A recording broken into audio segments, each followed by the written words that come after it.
Olá pessoal, tudo bem?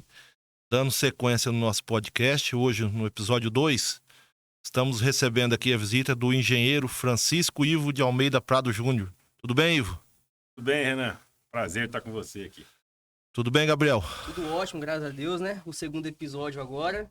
Vamos conversar com o Ivo, tem muito conteúdo para falar, muita coisa para conversar. Vamos ver como é que vai ser aqui. Vamos lá, né? Espero atender a anseio de todo mundo aí. Foi Isso. bacana e obrigado pelo convite. É isso aí. O Ivo é engenheiro civil de formação, né, Ivo? Sou engenheiro civil, então vamos lá, vou fazer uma pequena apresentação minha. Primeiro, então, mais uma vez agradecendo. Eu sou engenheiro civil, sou prudentino, me formei em São Carlos, na USP, na ESC, Escola de Engenharia de São Carlos, da Universidade de São Paulo. Tive uma primeira atuação profissional trabalhando em obras de infraestrutura, rodovia, basicamente. Lá de São Paulo e no Mato Grosso, fazendo, na época eram as primeiras PPPs, as parcerias público-privadas lá no estado do Mato Grosso. E aí depois eu recebi o convite para trabalhar na Encalço, fui para Rio Preto. Por coincidência, Prudentino, nunca trabalhei em Prudente.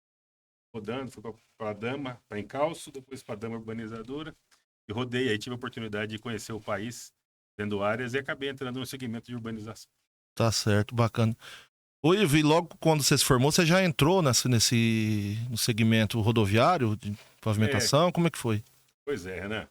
Uma coincidência. Fiz a faculdade de engenharia, para poucos aí que entram em engenharia civil, né, logo no primeiro ano, vai mexer com estradas ou com obras de infraestrutura pesada. A gente acaba associando muito a engenharia a uma obra de prédio, de uma casa, né, construção civil padrão. Eu tive uma oportunidade, meu pai me apresentou para meu pai, quando eu entrei na faculdade, ele se aposentou como engenheiro do DR. Olha só, bacana, rapaz. Meu pai não atuava muito na estrada em si, mas na parte burocrática. Mas ele me apresentou num evento, num churrasco. Conheci a empresa que eu trabalhei, era a Sanches Tripolone. E em 97, eu entrei na faculdade em 94, e em 97 eu fui convidado, né? Foi numa conversa informal, falei, vamos fazer um estágio? Eu falei, eu gostaria de fazer um estágio. Com o quê? Com estradas. Eu falei, então vamos, né? Como é que faz estrada? E comecei a trabalhar com eles em julho de 97. E eu fazia faculdade em São Carlos, então nos períodos de férias eu vinha. E por incrível que pareça, depois eu fui trabalhar adiantando um pouquinho, na Dama, procurando área para fazer loteamento. Eu procurava área para procurar sondagem para jazida. Olha só. Era parceiro do laboratorista, do famoso Gaúcho, eu andava de Kombi com ele, fazendo amostra de extração de ensaio de compactação, as primeiras análises de material, né, de solos, né, para execução da terraplenagem, depois da pavimentação. Certo. Controle da usina de solos, adição de cimento, depois material asfáltico. Então, um começo de carreira. Bacana. Estagiário, depois me formei e continuei nessa atividade. Já começou com projetos grandes então, né? Porque então, a diferença e o que me encantou na atividade foi que a engenharia civil de uma casa é uma coisa muito restrita, um terreno, uma estrada. Eu acabei participando de uma em 99, começou em 98, 99, 2000, 2001, acho que terminou. Foi a maior obra do estado de São Paulo, maior obra do estado de São Paulo. Eram 120 quilômetros de duplicação. Rapaz, obrona, hein? De Assis até Castelo Branco. E qual idade você tinha nessa época?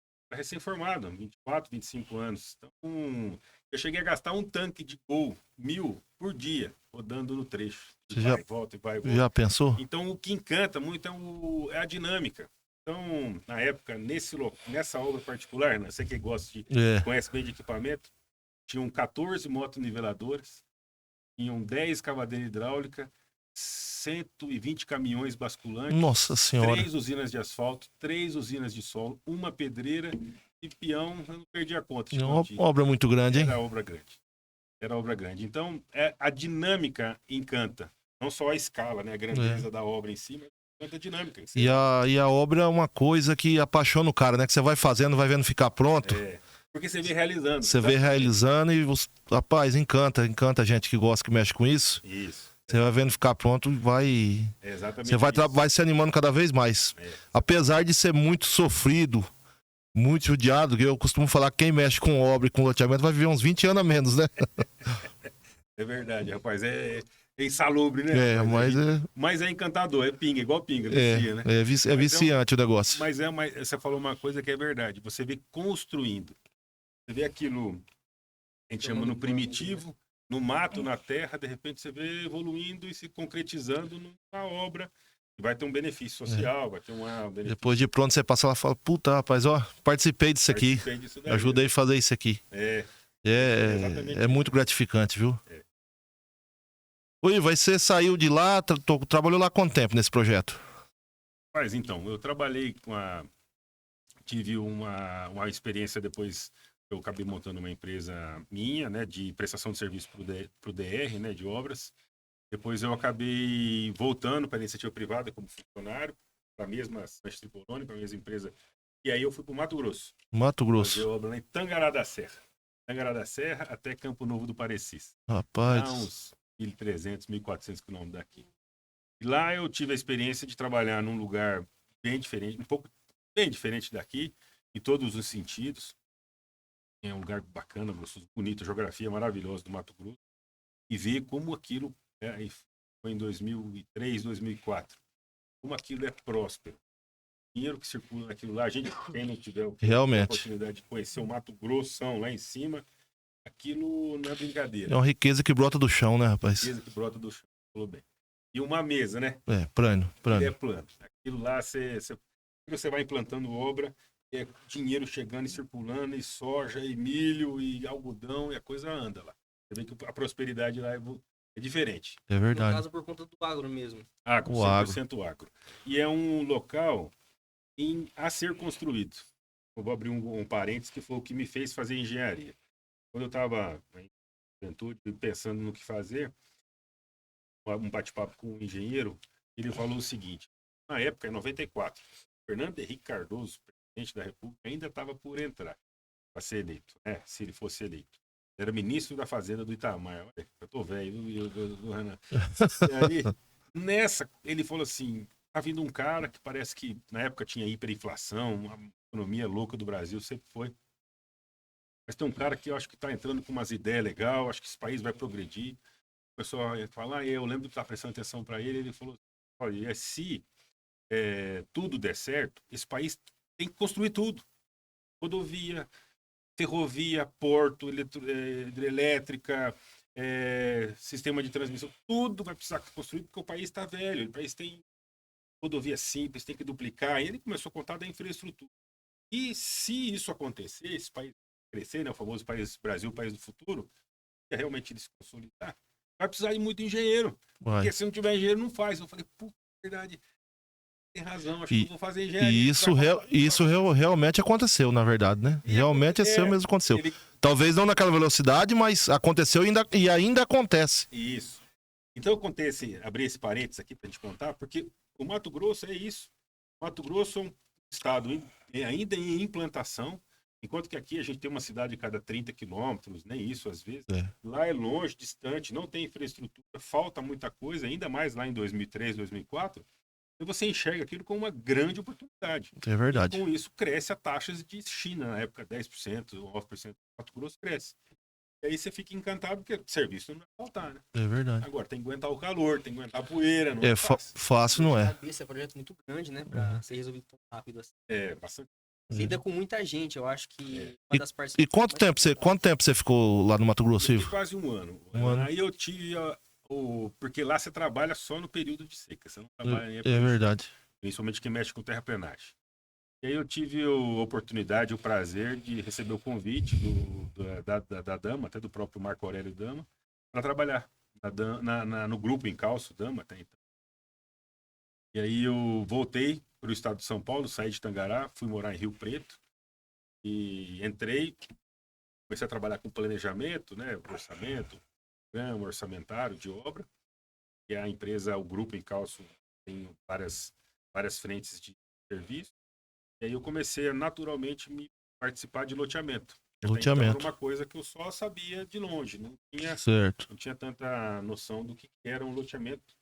E a gente, como engenheiro que mexe com obra, enxerga só a obra. Exatamente. Mas obra 30%, 40%. Todo do negócio, que é a parte comercial, a parte de aprovação de projeto, que é burocrático, chato, barbaridade.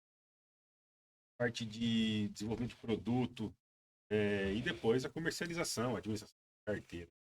É um negócio, é a criação de um produto, você vai encaixar na área que tem a vocação para aquele produto. E naturalmente eu fui me envolvendo, e aí a empresa foi me direcionando, e eu acabei sendo, dentro lá do grupo, responsável por novos negócios, a gente chamava nacional. Que legal, rapaz. Eu rodei bastante, viu, Rana? E você ajudou a fazer bastante damas aí, Brasil afora, no grupo Encalço? Eu ajudei, eu fiz parte de uma equipe maravilhosa. Arrisco a dizer que foi, com certeza, não foi a melhor, foi a segunda melhor do país. Aqui em Prudente, os damas que existem aqui, você ajudou também, participou ou não? Sim, eu participei, já na dama, eu participei não muito diretamente, porque a área é uma área própria do Village. Depois do Dama 3, Belvedere fui eu que organizei a assinatura do negócio com a família Jacinto, na época, antes com a empresa, com a produtora. E aí depois o Dama 4, eu acabei envolvendo, participando da situação com a Five. E aí eu acabei participando também do Tamboré, outros projetos aqui. Que legal. Oi, eu vi hoje você tem uma empresa, você... Fala um pouco da sua empresa para nós, fala um pouco pra gente do Ivo empresário e empreendedor. Opa, legal. Então, aí voltando, eu tive essa oportunidade na Dama, e aí em 2015, já com a crise da Dilma, a Dama, com certeza, como eu disse para você, além das pessoas e da estrutura, coisa maravilhosa, extremamente muito gratificante para mim, foi uma honra ter trabalhado lá e ter participado desse ciclo de crescimento. Ela foi pega assim, né, eu digo, a crise da Dilma, a crise do PT na época, foi que quebrou muitas empresas que passaram por dificuldade. A Dama foi... E, infelizmente, as coisas mudaram muito. Eu optando por sair da empresa em 2015. Desde então, eu tento desenvolver o que eu desenvolvia lá para mim. Para eu poder encontrar áreas para clientes que podem ser pessoas, pessoa física ou cliente que é um terrenista, e empresa. Uma área para desenvolver um projeto. E aí eu me candidato, né, a identificar essa área. Então eu tenho uma empresa imobiliária.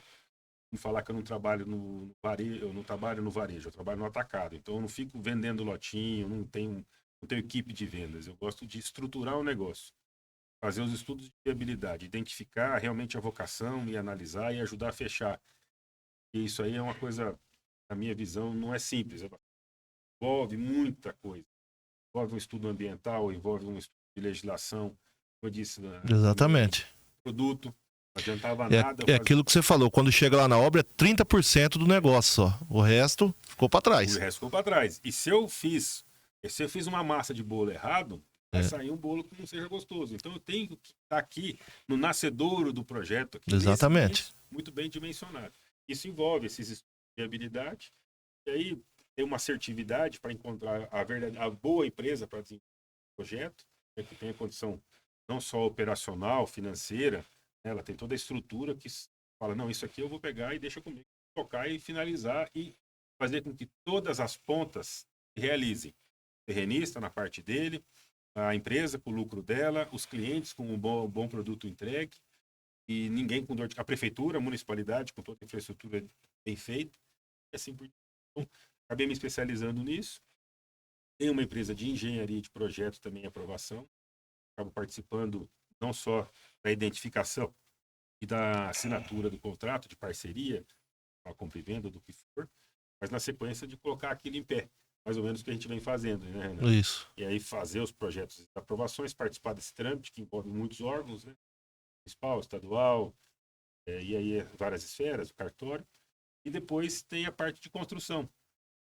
E tem uma construtora, mas ela ainda ela ainda está engatinhando nessas questões de obra de infraestrutura, parceria, até de construção de obra civil. Isso. Oi, Ivo, você participou já de alguns negócios aqui em Prudente, assim, já nessa empresa sua, né? Sim, desde 2015. Ela, na verdade, era em 2009, 2010, todas aí regularizadas, cresce, todas habilitadas, né? Isso. Então, desde 2015 trabalho para alguns clientes que geralmente são empresas aí que eu considero de primeira linha.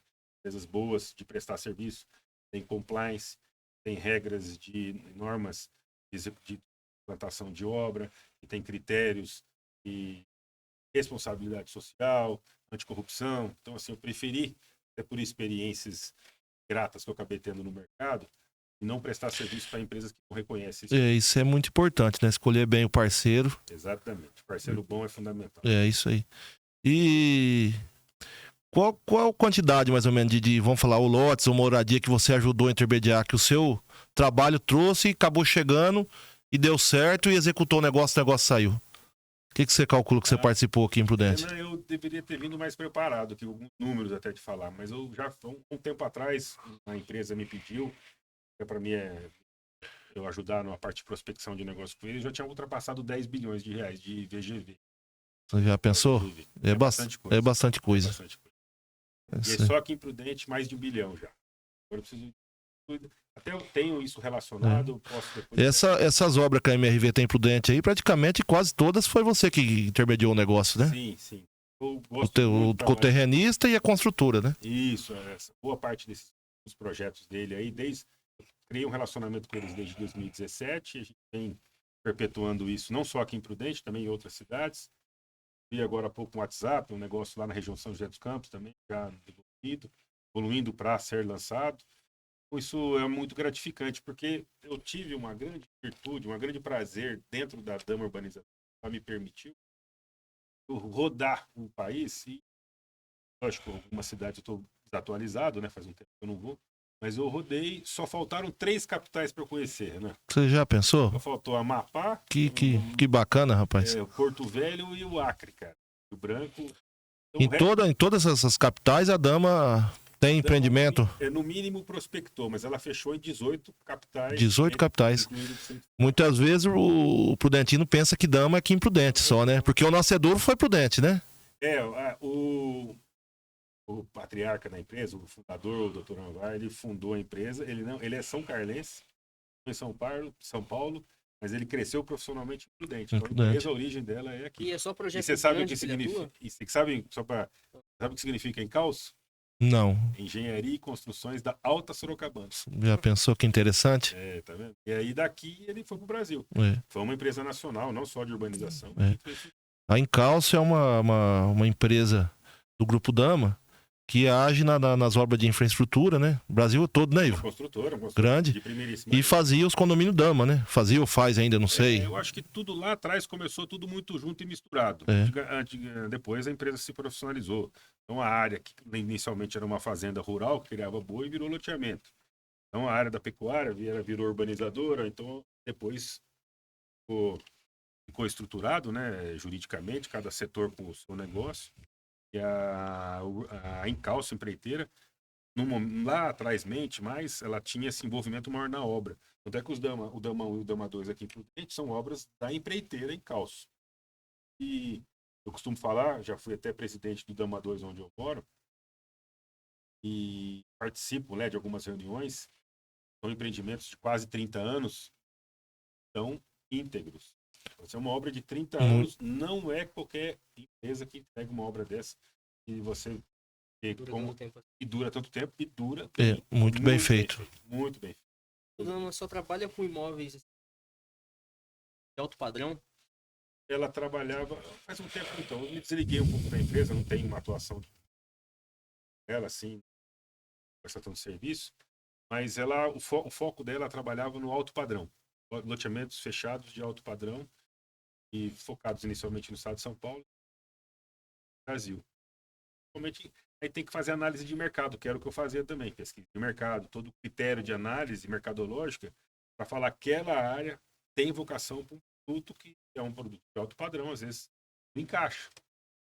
Localização é muito importante, né? Localização e mercado. Tem que ter mercado, tem que ter gente para comprar. E hoje tem que ter bastante cuidado na elaboração do negócio, né, Ivo? Porque a infraestrutura subiu muito, né? O custo da infraestrutura hoje, né? Muito, muito.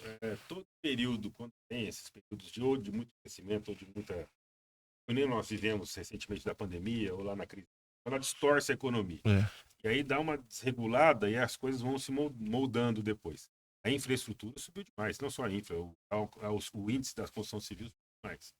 E aí os preços ficam defasados, porque é a chata margem, né? Exatamente. O preço de venda, como as pessoas também estão pressionadas com a inflação, não tem aumento de renda. Subiu o preço do imóvel. E aí o custo sobe, onde que se achata? E aí o terrenista sofre, porque o percentual tem que ser maior, a terra tem que... E aí as coisas vão se acertando. Uma conversa recente de parceiros aqui no norte do Paraná, eles já estão falando assim, sem projetos de alto padrão, tanto no Mato Grosso do Sul, em Campo Grande e no norte do Paraná. R$3.000 o metro quadrado, preço de lote de alto padrão. R$3.000. R$3.000 o metro quadrado. Então você pega um terreno de 500 metros quadrados, estou falando de um terreno de R$1,5 milhão. Acho que casa que o cara vai construir num terreno desse, né? Então, se o terreno for 20%, pô, você tá falando uma casa de 5 milhões, 5 milhões e meio, coisa que e pouco tempo atrás não tinha. E só pro pessoal ter uma comparação, um terreno comum aí tá quanto hoje? R$500 o metro, por aí? Um bairro popular aí? Popular, R$500 o metro quadrado, bem instaladinho, tudo. Sim, bairro popular, classe média, bairro bom, não é... Lote pequeno, não é lugar ruim, não. Em loteamento fechado de alto padrão, aqui em Prudente a gente ouve falar uma ou outra negociação específica, às vezes um lote muito especial dentro lá, próximo aí de 2 e pouco, já falando. Já pensou? O preço normal já está R$500 o metro quadrado. Porque o preço que tá em infraestrutura hoje não tem jeito, né? Não dá, não fecha a conta. E o que acontece? O terrenista hoje também, ele subiu muito o preço da terra dele, né? Tudo assim, o 100% é a somatória da infraestrutura, do terreno, dos impostos, da comissão, do lucro e de tudo. Então tudo tem que encaixar. Então se o mercado aceita um preço maior, tudo você consegue redividir esses números. Então por isso que é importante o estudo de viabilidade. Às vezes tem um proprietário que acha que a terra dele é única, pede muito caro, somar com a infraestrutura, somar com o que eu vou pagar de imposto, não vai fechar a conta, porque o preço de venda, quem dita é o mercado. Exatamente. Eu não posso impor um preço, ou até onde o mercado vai. Agora, uma coisa que às vezes não é incomum e ciclicamente às vezes acontece, né? Ciclos econômicos aí, são às vezes algumas períodos de euforia. Onde as pessoas começam, aí vem são as bolhas imobiliárias que acabam acontecendo. O imobiliário é uma das bolhas que acontece. Euforia, todo mundo compra, vende, compra. Só que, de repente, o mercado dá uma travada por algum motivo. A gente às vezes não acompanha. Por exemplo, foi lá o Putin, um dia acordou, 1, 2, 3, vou brigar com a Ucrânia. E aí? O petróleo. Viu? É verdade. Acontece uma dor de barriga no mundo. O Brasil não é uma ilha. Vai sofrer com isso também. Uma dessas, você está achando que você vai vender barbaridade. Aconteceu muito na crise da Dilma. Um dia para outro, a crise veio, as pessoas perdem emprego. Tem que focar na minha atividade, tem que focar na minha família, nas minhas primeiras necessidades. O imóvel, a troca do apartamento, a troca do carro vai ficando um pouco para trás. E aí, numa dessas, as pessoas devolveram o apartamento, o terreno, para as construtoras. E as construtoras tiveram que devolver dinheiro para esses clientes. E num cenário de mercado sem venda, virou aquela baita crise. Então, a cidade de São Paulo, uma super oferta de apartamento, ninguém conseguia vender, então quebrou muito. Então, o mercado vive de períodos de euforia, às vezes, de exagero e depressão. Então, a gente, com uma frase que eu ouvi falar, que o Navarro falava muito, eu falava assim, quero ir devagar porque eu estou com pressa. Ele falava assim, então você tem que ir passos firmes. Exatamente. Segurar, às vezes, a euforia, conter, às vezes, o receio. Você ir com coragem, fazendo coisas sadias. Você faz um projeto bem elaborado, no lugar correto, numa cidade que é mercado, fica tranquilo que menos dia ou mais dia vai vender. Agora, se você tem uma coisa muito fora sabe, que é comum, um pouco no preço, o mercado está meio super ofertado e vem eventualmente uma crise como essa, mas você tem a certeza. Como é que está o mercado agora pós-pandemia? Melhorou, piorou? Então, período na pandemia, o mercado, na opinião, né, que a gente vem acompanhando. A pandemia teve um primeiro momento que todo mundo achou que ia acabar. E aí teve um segundo momento, todo mundo ficou trancado dentro de casa, o governo dando dinheiro, então a economia meio que girou, e aquilo que o cara consumia com o restaurante, começou a sobrar, e ele começou a enxergar o imóvel, às vezes, até como uma alternativa de investimento, porque ele brasileiro ainda não é um cara que vive de bolsa, por exemplo, que seria uma alternativa de investimento. Ele acaba investindo muito em imóvel. Falta, às vezes, de conhecimento, né, de medo, ele acaba focando numa coisa que é tangível, né? Ah, minha casa tá lá, o apartamento tá aqui, o terreno tá ali, eu sei que tá, ninguém vai roubar, Se ação sente mais é seguro papel, se comprando. sente mais seguro. O brasileiro acabou migrando. Então, depois desse período esquisito da pandemia, teve um período de crescimento. Só que daí veio a distorção dos custos. Deixou todo mundo preocupado, porque as contas começaram a ficar difíceis para fechar. Aí você lança um prédio, começa a corrigir pelo INCC. O INCC é o Índice Nacional da Construção Civil. Explodiu de preço. O cliente não consegue, às vezes não aceita, porque esse índice corrige o saldo devedor dele. O cara chega um momento que ele não paga a prestação. Aí veio, esse período da pandemia, o juro veio a 2. Depois de um período, o juro foi a quase 14. Inadimplência, né? O Porque camarada, não tá pagando. aí o camarada, eu não quis ser um exemplo, dar um exemplo. Comprou um apartamento de R$1 milhão, pagou em 30 meses R$300 mil, 30%. Só que ele deve, não é que ele puxa o saldo da dívida dele, ainda é R$1 milhão. Ele juntou 300 que ele pagou, ele deve R$1 milhão, porque ele tem as chaves, ele precisa entregar o imóvel. Ele soma 300 mais R$1 milhão, ele liga pro corretor. Corretor, quanto que vende hoje esse apartamento? R$1,5 milhão? Ele falou, não, vende R$1 milhão. O mercado às vezes anda de lado. Valorizou como ele achou que ia valorizar. Realmente entende que é uma cidade pequena. Então, isso a gente tem que pesar numa decisão. O cara Exatamente. fala, poxa, eu paguei 300, devo R$1 milhão porque o índice veio corrigindo o saldo devedor. Não está valendo isso para o mercado. Eu olho, né, o João, está todo mundo vendendo. Uma super oferta, o preço fica estagnado. Então, uma análise que a gente tem que tomar cuidado. O Ivo, nós estamos vendo hoje em Prudente muito lançamento de edifícios aí, apartamento já alto padrão, né? É. O que você acha desse mercado? Vai ter mercado para isso tudo aqui? Mas eu, assim, Renan... Não vamos citar nome de empresa nenhuma, né? Só falando do mercado, né? Sem demérito algum. Eu acho que tem empresas que trouxeram uma coisa inovadora. É engraçado que Prudente, assim como o Brasil tem um delay em relação aos Estados Unidos, Prudente tem um delay em relação a São Paulo, tem um tempo. Então, período recente, os edifícios clubes. Em São Paulo isso foi muito comum. Então, o apartamento começou a ter toda uma infraestrutura de lazer. Ele é mais dimensionado para ter um condomínio, uma taxa. Então, ficou atrativo. E aí, isso foi muito sucesso em São Paulo. E isso veio agora para Prudente. Os lançamentos agora recentes competem com apartamentos antigos. Quem gosta de, assim, tem o público que gosta de apartamento. O cara que gosta de apartamento, ele vai para esse novo apartamento e, de uma certa forma, encaixa esse novo conceito, mas é um micro apartamento, são apartamentos menores. Apartamento enorme, próximos da região de Prudente Centro, às vezes custam metade do apartamento e é mais da metade do tamanho dele. Entendi. Só que não tem infraestrutura, o condomínio é caro. Então são situações que a gente precisa ver. Mas teve uma assertividade, trouxeram um produto diferente, que não tinha.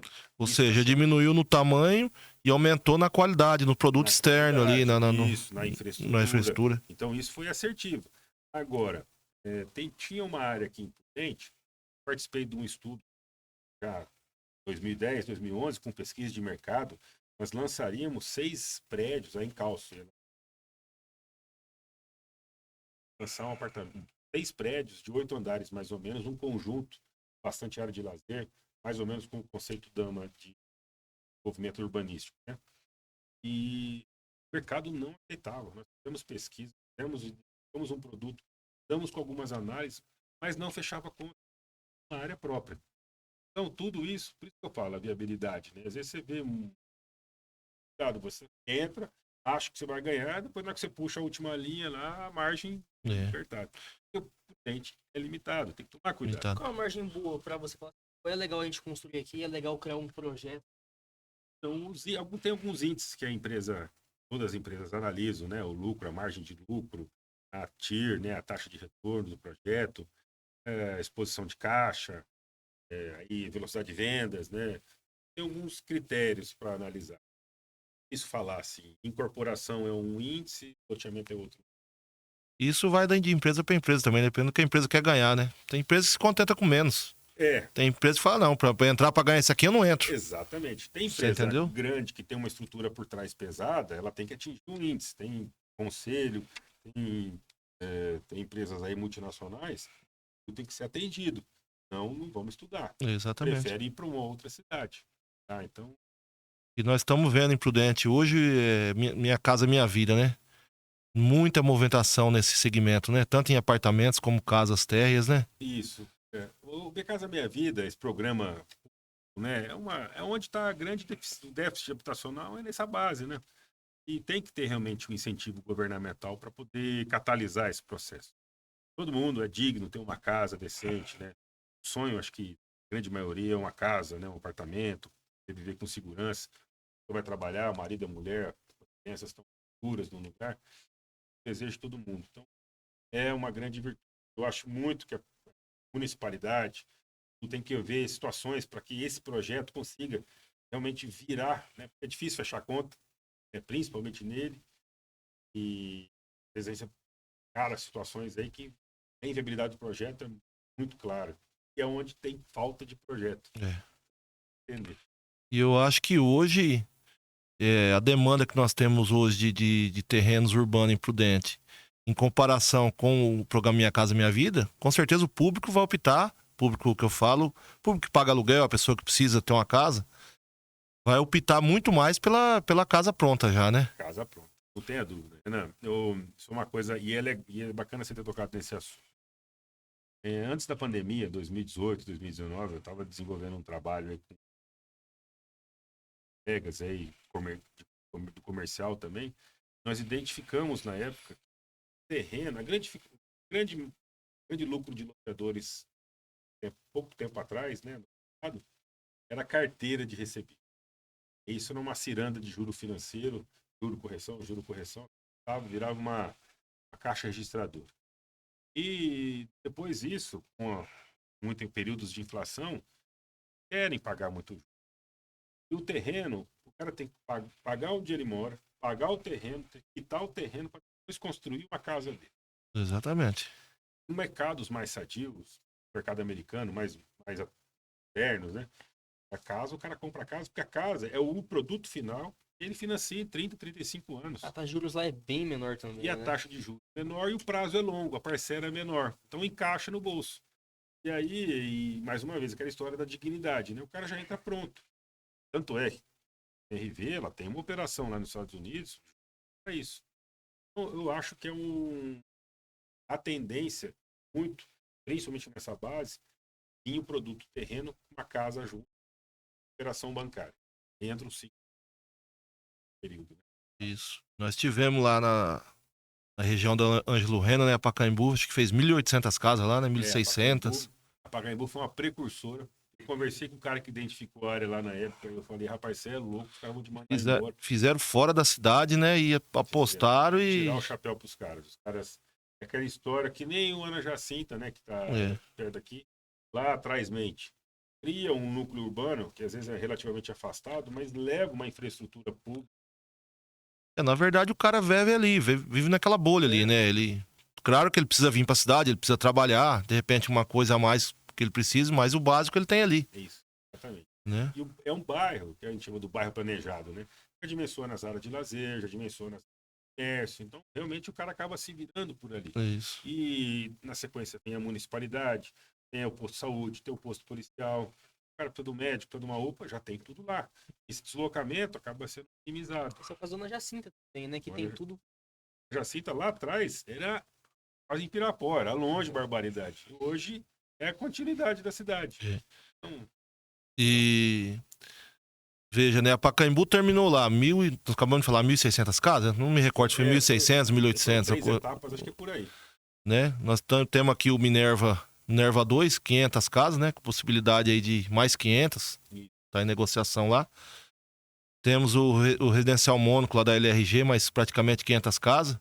Então, tá muito aquecido. Eu acho que numa história próxima aí, nunca aconteceu isso por dentro, né, Ivo? De tanto volume de casa assim, né? Sempre teve um condomíniozinho aqui, outro ali, 50 casas, 100 casas.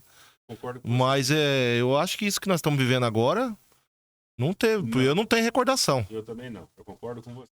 a Prudente vive, não é só Prudente, pós-pandemia, a desregulada economia que veio assim, e realmente o mercado vem comprando, as empresas vêm lançando na sequência, né? Vendeu, vou fazer mais. E no interior de São Paulo, cidades mais sadias, como essas correções de preço impressionante. Há 2, 3 anos atrás, falar em R$ 3.000 o metro quadrado, mesmo no alto padrão, é um produto muito específico. Eu já não ouço, já estou ouvindo, já não é uma primeira vez de uns colegas profissionais. Esse número está meio quase que como corriqueiro para esse produto. Então você Isso. começa a ficar valente, né? Porque daí É verdade. se ficar fechar a conta bonita. Ver Né? que dá pra ver que funciona. É, rapaz, é verdade. É. E temos bastantes empreendimentos já na parte só de lote, né? Tá saindo também. Na mesma região lá aquela região do Prudentão lá, Jardim Cobral, aquele lado. Tá saindo bastante coisa. Tá uma região que tá crescendo, né, Ivo? É o ponto final de Prudente ali, né? É, ali já encosta ali, tem ali Machado, né? Você já vai ocupando os vazios É. urbanos, né? Daqui a pouco, Machado daqui a pouco junto com o Prudente. De um, Vira um bairro de vira um Prudente ali. bairro. É. Ali tem um empreendimento que vai sair aí agora. A gente não pode estar citando abertamente, né? Não sei se os proprietários ficariam satisfeitos ou não. Mas é coisa de 1.500 terreno, né? Bastante coisa para sair mesmo. E é então, realmente do lado de Machado, né? Do lado. Literalmente atravessou a rodovia Machado ali, se eu não me engano. Não, naquela baixada na Estrada da Amizade, Ali passou o mesmo. Balneário da Amizade. Não, são cidades, você falou de bairro, né? São cidades irmãs, uma colabora com a outra no crescimento. É uma continuidade, né? No final, só que tem um feriado diferente do outro município, feriado da cidade, né? Daqui a pouco junta Mas tudo e tudo vira dois igual. feriados na cidade. Ô, Ivo, e o que o pessoal fala? O que tem de demanda? O que tem de déficit de moradia imprudente hoje? Vamos falando assim, tem muita gente que paga aluguel ainda, né? Tem muita gente que paga aluguel. Esse movimento do mercado imobiliário é engraçado. Porque tem o upgrade. O cara mora num apartamento lá, uma casa de X mil reais, ele ou cresceu a família, ou ele tem uma ascensão social, ele quer uma casa dobro, ou uma casa maior. E tem um movimento contrário. O cara já formou família, os filhos estão na universidade, mudaram da casa. O cara, então, além do déficit normal daquele cara que paga aluguel, às vezes paga aluguel porque quer, opta por ser assim, ou porque realmente não tem o financiamento, que hoje ainda mais os juros altos como estão, esse mundo ainda conturbado, né, de juros nos Estados Unidos, Europa, guerra, China ainda agora balançando lá, mais fraca, né, da parte. Todo mundo para onde vai o juro, porque os de fora vão direcionar o nosso juro dentro. Se tudo der bem, isso significa que aqui vai cair o juro, e consequentemente o financiamento vai ficar mais acessível, pouco aumento de renda que a população vai ter uma demanda imobiliária muito grande, porque o ciclo geralmente do mercado imobiliário, quando o juro, o mercado imobiliário cai, abaixa o juro. Nós tivemos essa incoerência recente quando a pandemia, e ainda nós estamos identificando que ele é ciclo. Mas assim, nós estamos ainda num período bom. E se tudo der certo, não tiver nada anormal, Putin continuar só brincando de guerra lá no casino, a China não entrar numa crise muito grande, dando uma análise mais macro, Estados Unidos, e cortando a taxa de juros, que é a tendência é nós cortarmos também, viabilizar ainda mais o mercado.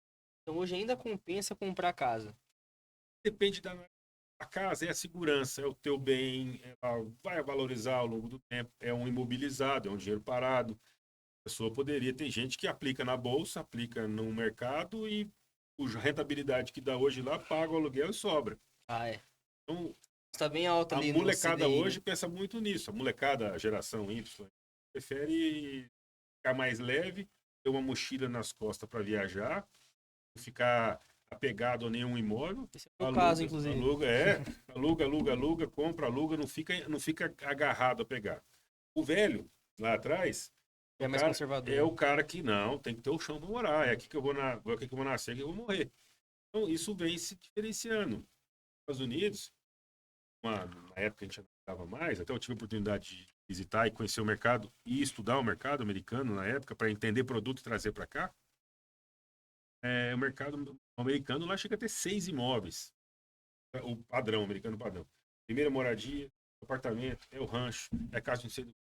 É um mercado muito mais mais parrudo. Luta ainda para suprir a primeira residência. Então, a gente engatinha. O mercado brasileiro, Isso tem muito a ver com a taxa de juros. taxa de juros e o crescimento da economia. Lá sempre cresceu a economia. Poucos períodos de recessão. Aqui o Brasil é voo de galinha, né? Então a gente fica sempre assim. Então, as pessoas, lá o cara pode fazer uma dívida de 40 anos, 35 anos, 30 anos, Vai e se ele matar sabe com que juros. o país vai só melhorar. Né? Ou como sempre foi assim. Aqui, você não sabe qual governo que vai fazer, que vai mudar, e as pessoas se sentem inseguras para assumir uma dívida tão alta. É uma dívida que compromete a renda. Então não é fácil tomar Pelo essa menos decisão. uns 30, 40% compromete ali da renda. É. E recordo, eu lembrei de um fato. Em 2006, na época, nosso junto, ela foi premiada lá em Rio Preto, lá um empreendimento, foi premiada por um banco. Prêmio de sustentabilidade. É porque o diretor comercial do banco esteve com a gente, ele falou 3 coisas que eu achei. Falou assim, ó, vão perceber pela primeira vez no Brasil a convergência, 3 fatores. Vão explodir o Brasil. Crescimento. 2006 já era o governo do Lula, primeiro governo. Então, pela primeira vez, nós teremos segurança jurídica e alienação fiduciária. Então, o imóvel era financiado. E nós teremos também a demanda reprimida. Então, nós temos segurança jurídica para o banco emprestar. Demanda reprimida, né? Déficit habitacional sempre teve. Nós vamos ter pela primeira vez, olha, em 2006, na história do Brasil, o juro de um dígito, abaixo de 10%. Quando isso acontecer, se preparem que vai ter uma explosão no mercado imobiliário. E dito e feito. Aí veio a crise de 2008 nos Estados Unidos, o Brasil balançou em 2009, 2010 foi uma loucura. Cresceu 7,5%, aí foi uma demanda enorme. Então, o Brasil, demanda tem. Área para fazer empreendimento tem. Vontade tem. Se as coisas se acomodarem, a economia, E a gente tá vendo muito em cidades menores também. Por exemplo, Santo Anastácio, nós participamos de um empreendimento ali de 180 casas. Tá praticamente tudo vendido. Coisa que você não via. É Até, bastante, né? Para Santa Anastácia que tem até 100 pouco, mais, até não muito tempo atrás, você não via um empreendimento Não. de casas em cidades menores. Você via, às vezes tinha loteamento de lote, mas casa pronta não tinha. Geralmente é o lotador local, faz um loteamento pequenininho, Isso. contíguo à cidade, né, uma coisa pequena.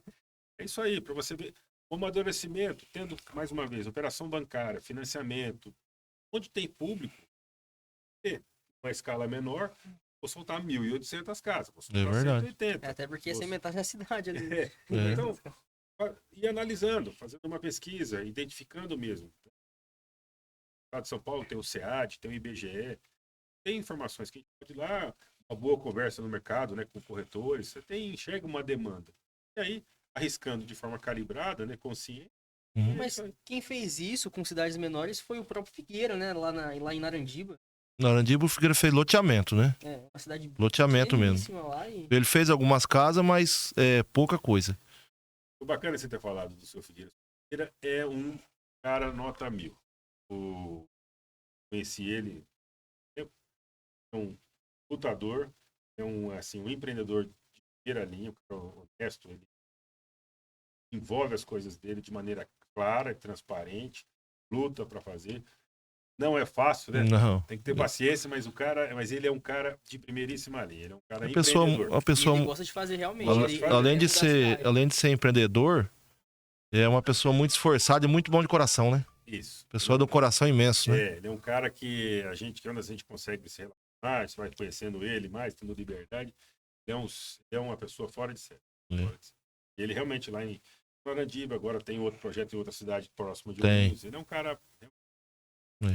Ô, Ivo, e conta pra gente, assim, alguma situação nesse tempo que você trabalhou nessas obras de rodovia. Engraçada, alguma coisa que aconteceu com você, assim, que você lembra, que você guardou? Se tem alguma coisa assim também, né? Não sei se tem. Nossa, nessa longa carreira profissional, eu falo que já estou com 25 anos de formado, teve um episódio legal, acho que a gente conversou, eu vou lembrar, lembrei dele e vou contar isso para você. Na estrada, lá na época essa obra de rodovia, vira e mexe, a gente tinha algumas visitas, né, que inspeções lá do gente de alta patente do governo na época lá. O governador, né, numa das inauguração ou uma visita, né, faz parte, né? Eu era estagiário da empresa. Eu ia pegar o café, eu que ia pegar a água, né? Eu falei, estagiário. E aí eu lembro numa dessas, todos lá num determinado local na obra, e o helicóptero, né, chegou, todo mundo lá em volta, né? Palma e tudo. Olha, eu lá no canto, lá no canto do canto, né? E nisso, antes da visita, previamente nós estabelecemos onde seria o roteiro, porque passa, vem por helicóptero, mas anda na rodovia de van. E Certo. eu não participei dessa van, estava lá, só que eu fiz a marcação, ou eu estava ajudando a fazer a marcação de onde o helicóptero pousaria. Então parou no lugar e o pessoal iria de carro e sairia de outro ponto. A obra era grande, lá em tal lugar. Todo mundo na recepção, eu lá no canto do canto. Aí o helicóptero saiu, deixou e foi embora. Ele voltou. Então, sei lá, uns 10 minutos ele voltou. Voltou e eu vi ele conversando com o diretor comercial da empresa até então. E aí ele veio, e o cara me chamou assim, falou, você sabe onde está a marcação lá? Eu sei. Então leva o piloto que eu não tô, ele não sabe, ele não achou. Ele levantou o voo e não encontrou essa marcação lá que nós tínhamos feito lá com o Cal, né? Aí eu falo que eu fui de flanelinha, botei a flanela no ombro e falei, vamos andar de helicóptero então, meu primeiro passeio de helicóptero. E De aí eu fui, supetão assim, rapaz? aquele helicóptero amarelo grandão, rapaz. Nossa. E qual a sensação? Assim? Ah, rapaz, não sei se pode falar, mas se tivesse bosta pronta, eu tinha cagado na bosta. Mas depois aprendi a andar de helicóptero, deu tudo certo. Mas É isso aí. foi a primeira oportunidade. É numa coisa sem querer. É. O Ivo, quer dizer então que a empresa do ramo imobiliário que quiser investir aqui, não só aqui em Prudente, mas falo de Prudente porque você está estabelecido aqui, e precisar de uma empresa para prospectar a área, para fazer aprovação, correr atrás, fazer todo o trâmite legal, você está à disposição. Você faz isso Estou à hoje. disposição. Renan, obrigado. Então, eu presto esse serviço, não só aqui, né, mas mais aqui, no interior de São Paulo e estados arredores, né, Mato Grosso do Sul, Minas e Paraná. O negócio imobiliário é um negócio muito sério, de longo prazo, é um ciclo longo, desde a contratação da área, dos primeiros estudos até a entrega do último lote, né, o PVO, do ABI. Envolve muito dinheiro, ciclo longo de uma parceria, tem que ter um comprometimento muito grande entre tudo. E, às vezes, tem que ser muito bem feita para não se tornar um problema para todos. Coisa, de repente, mal feita, acaba se transformando num pesadelo. Então, eu faço esse tipo de serviço, gosto do que eu faço. Eu tenho além da experiência, coisa que eu faço com paixão, é estudar e analisar oportunidades bem analisadas para encontrar alternativas para todo mundo e que todo mundo seja feliz. Não é só o terrenista que ganhou a parte dele, nem só a empresa que teve dela. Todo mundo tem que participar e o cliente lá na frente tem que ter um projeto bem feito. Então, eu busco isso, faço com paixão. A gente está, desde que nós nos conhecemos, você vem se relacionando, você como pessoa, também gosto de lidar com pessoas boas, que a gente pode ser transparente, franco, não gosto de ficar escondendo nada, a gente tem que estar bem A relacionado. transparência, ela vale muito no negócio, né? Tinha um advogado da dama que ele falava, mas eu entendi o que ele falou, assim, é melhor você fazer um mau negócio com uma boa pessoa, fazer um bom negócio com uma má pessoa, uma parceira. Bom negócio, você conserta, um bom relacionamento. Bom negócio com uma pessoa ruim, É traga. verdade. Então, isso é uma coisa que eu aprendi na vida e às vezes tem que focar nisso. E, às vezes só o cifrão vai realmente naquilo que... E a vantagem, né, Ivo, que você tem uma bagagem enorme, né? Tem um bom conhecimento, né? Você vê tanto de obra que você já trabalhou. Tocou, tem muita experiência nessa parte do mercado imobiliário, né? É verdade. Eu consigo ajudar, eu ajudo. Eu acho E que... tá envolvido aí em grandes negócios aqui em Prudente, aí, ó, grandes negociações imobiliárias aí. Renan, e muito bacana. E com gente boa como você. Isso. Você, com sua Figueira, estão aí para colaborar. Isso. E ajudar. Falando de presente Prudente agora, como é que você acha que tá o cenário de presente hoje?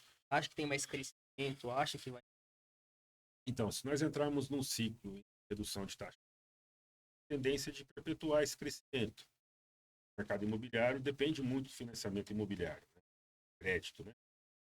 Eu acho que está tendo uma certa oferta de projetos iguais, verticais, mas eu estou vendo que a gente ouve falar ainda vendendo.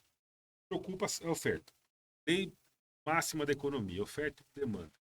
Você desequilibrar, é muita oferta, o mercado não absorver, isso paca, não tem cliente, não nasce gente do Isso aí. Prudente não tem uma Suzano que está vindo abrindo uma fábrica trazendo sei lá quantas antes. Nós Exatamente. estamos a 600 quilômetros de São Paulo. Então a Prudente tem suas limitações. A gente tem que ter equilíbrio. Quando equilíbrio, vai embora. Mas uma cidade pura, ela tem espaços, ela tem, é bacana, mas ela tem essa limitação de crescimento. Vou te falar um número. PGE saiu aí o censo de 20, né, até o ano passado. A gente cresceu 6,3% em 10 anos. Se você vai para Rio Preto, Ribeirão Preto, é 3 vezes isso. Exatamente, as cidades cresceram.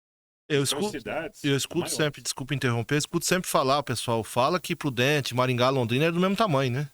Mas era. Agora, já Você pensou? entendeu? Então, o que a gente tem que ter cuidado, a gente, mais uma vez, de forma equilibrada, todas as cidades, eu disse pra você, Londrina já falando em 3 mil reais o metro quadrado. Eu não vi esse número nem em Rio Preto, mas já em outro lugar, sim. Então, mais uma vez, de forma equilibrada e sadia, projetos com fundamento. Tenta inventar a roda, jogar um empreendimento lá longe, tem fundamento. Vai errar. Acertando, tendo assertividade no dimensionamento do produto, né? Vai ter assertividade, vai ter bom estudo. É isso aí. Gente, vamos encerrando por aqui. Agradecer ao senhor Francisco Ivo de Almeida Prado, nosso engenheiro aí da AP Negócio Imobiliário, Ivo, é isso? E AP Negócios. Porque AP, eu falo porque ela, AP como Negócios. são 3 PJs, eu englobei num negócio. Isso. Um grupo. Agradecer nosso patrocinador aí, RIS Terraplanagem e Infraestrutura. Precisando de infraestrutura aí para qualquer que seja o segmento, a RIS Terraplanagem está à disposição.